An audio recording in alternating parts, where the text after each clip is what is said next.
Ghogha road police સ્ટેશનના સ્ટાફે આનંદનગર વિસ્તારમાંથી જુગાર રમતા 5 ઇસમોને ઝડપી લીધા।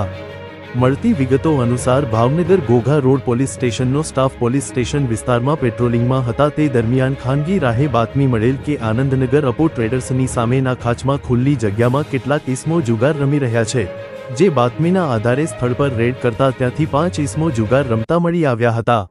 પોલીસે તેમની પાસેથી રોકડ સહિત 14,900 રૂપિયાનો મુદ્દામાલ જપ્ત કરી કાયદેસરની કાર્યવાહી હાથ ધરી।